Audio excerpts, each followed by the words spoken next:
teammate at Hendrick Motorsports of Chase Elliott. Issues beginning on lap 55 when Kevin Harvick got into the back of Chase Elliott, sent him into the wall. You see it here. And of course, Chase Elliott tried to do a little payback on the 4. It didn't work. But this team had to come down to pit road, of course, to make some serious repairs to that race car. Big effort by that team to get that car fixed up to eventually go back out. Chase Elliott didn't even get a chance to give any payback to Kevin Harvick because he ended up going into the wall on his own accord, ending his playoff and title hopes. And so now let's hear from both those drivers post-race. You know, sometimes real life teaches you a good lesson. You remember Bristol? It's certainly not changing, but it's all good, and just glad to be moving on. Proud of our team. You know, as far as Kevin goes, just want to wish them a merry off-season and a happy Christmas. Merry off-season and a happy Christmas to the two of you a couple months early, right? Okay, so what do you make of what Kevin did initially there with Chase Elliott? Fair or foul? What do you think? You know, I think if we would have just seen it from the camera outside of the race car and we'd have seen that wreck, I probably would have said, maybe Chase checked up, maybe something happened. Unfortunately, when you're going to make a move like that and you have an in-car camera, we can hear the engine. We know what happened at that moment when he hits the gas, and you'll hear it right here. He squeezes the gas pedal at a really odd spot of the corner when you have a car in front of you cutting across to squeeze the gas pedal in.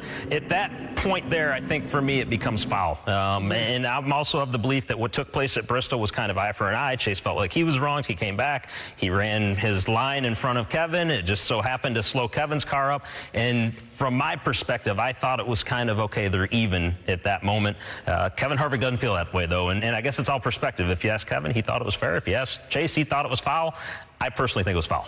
Yeah, all drivers have their own code, right? Some of them get more mad than others. And there's also things that have gone on through careers that we don't understand. Maybe Kevin has something in the back of his head that Chase has done before that we're not talking about. Well, Chase has that too. That's right, 100%, 100%. So it's hard for me to say what Kevin did was not correct in Kevin's mind, because he obviously thought it was deserved. And Kevin is a professional and he's a champion. I don't think he's a loose cannon a lot of times, so he thought it was deserved. Obviously, Chase did not. We don't know if we'll ever get to the end of something like this. Right. And do you think that Chase was getting into Kevin Harvick's head? Do you think that's possible?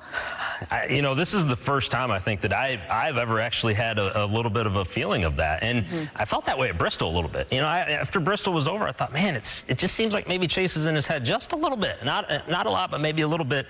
And I think based on what we saw on Sunday, he's definitely in his head. And, you know, Kevin makes that move, and that could be his only opportunity to advance into the playoffs further. Unfortunately for him, it tore the heck out of the 9 car. And here comes the 9 car a few laps later, still fast and still picking off positions and making it happen. Much like we saw a couple years ago with Chase Elliott, destroys the front of the race car and still wins at the Roval. He's just got fast race cars at the Roval, even if they don't have a body on them. I think this is playoff time. I think we talk about maybe Chase is into Kevin's head, but I'm not sure Chase doesn't have a lot of pressure right now. He's the past champion, the most famous or the most popular driver in the sport, and oh, by the way, his teammates outrunning him almost weekly. So there's a lot of stress right now on that 9. You know, this is supposed to be the season where Chase, past champion, he's winning races. Kyle Larson's doing pretty darn good with the same equipment. So I think there's a lot of pressure on the 9. This is playoff time, and you see what happens.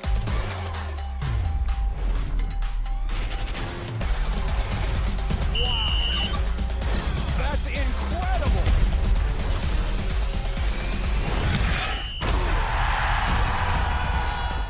For more great NASCAR on Fox content, subscribe to our channel. It's somewhere right around here.